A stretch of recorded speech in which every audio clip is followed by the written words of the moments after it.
Civil rights attorney Leo Terrell is back with us.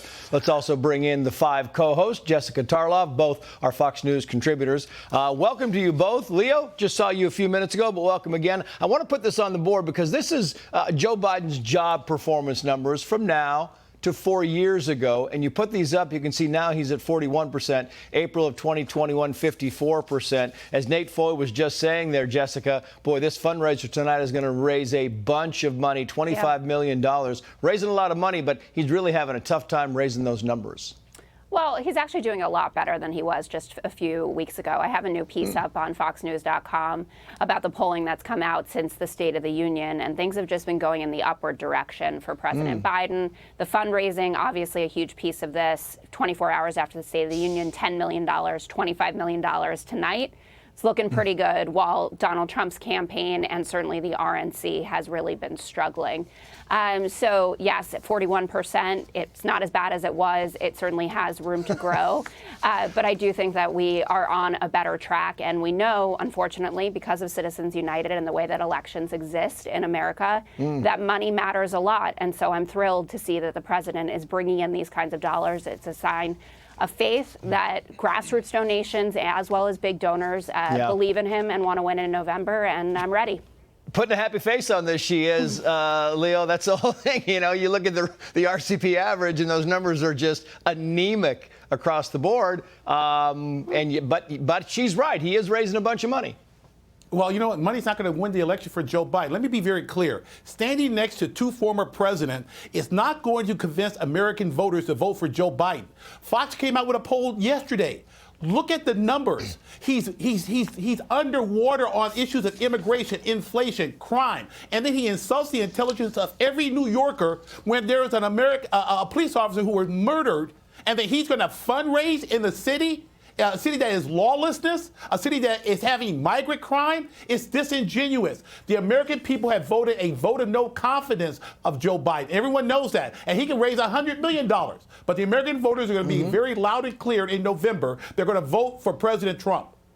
Yeah, and you go back to what's happening and talk about the funeral today of the officer, Jessica, and what's happening. We just talked to Senator Rick Scott, who is in Israel right now. He says, listen, Benjamin Netanyahu told him he is not backing off. They are going into Rafah, and you're going to have these protests outside Radio City Hall by these pro-Palestinian supporters. And if Benjamin Netanyahu is accurate to his word, I mean, the president is going to have a very tough time trying to win those protesters over.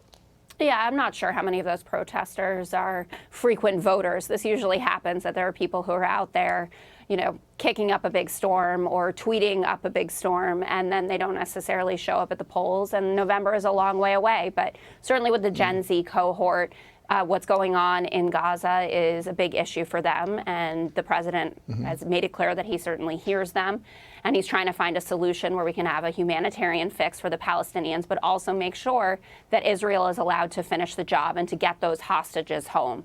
That's really what's most important at this point. Netanyahu is going to do what's best for the country that he governs, and Joe Biden is going to do what's best for the country that he governs. I'm not sure it's a robust strategy, Leo, to bank on people not showing up at the polls who are angry at you, and these people are going to get angrier and angrier as the IDF goes into Rafah. Your final thoughts on this? Thank you very much. Look, Joe Biden has a Michigan policy. kowtowed the pro-Palestinian group in America. He has abandoned Israel. And you want to know, it's not just Israel. He's abandoned Jewish Americans attending universities. I mean, let's be clear. Joe Biden will do anything to win Michigan. Throwing our biggest ally under the bus, throwing Jewish Americans under the bus at these universities, shame on Joe Biden. This is ridiculous. It's outrageous. As the only Jewish American on the panel, I think, Tracy, don't do that. Don't do that. That's not the point. You said Jewish American. I am a Jewish American. Okay. No. You're a big-time Democrat, and you're going to defend Joe Biden, notwithstanding the numbers, and you know he's throwing Israel under the bus, and he's throwing Jewish American students under the bus at all these universities. It's sickening. Yeah, I'll give you 10 seconds, Jessica. I mean, Jewish American, telling you that there are definitely issues with the policy. I loved how Joe Biden came out of the gate as the strongest supporter in the international community of Israel. I know that he wants a solid fix. I know that he also understands that even within Israel, there are problems with Bibi Netanyahu's leadership. And I think that what you're saying, Leo, is very dangerous, just like what President Trump was saying is dangerous? very dangerous. About Dangerous? Why are you yelling? To throw Israel under the bus? Why give me are a you break. yelling? Give me a break. Throw me He under the threw bus. I'm Israel just under the saying, bus. yeah, there are a lot of very disappointed people in this country. Just saying, we're going to wrap this up. Jessica, thank Thanks, you. Trace. Leo, thank you as well. We appreciate it. I'm Steve Ducey. I'm Brian Kilmeade. And I'm Ainsley Earhart. And click here to subscribe to the Fox News YouTube page to catch our hottest interviews and most compelling analysis.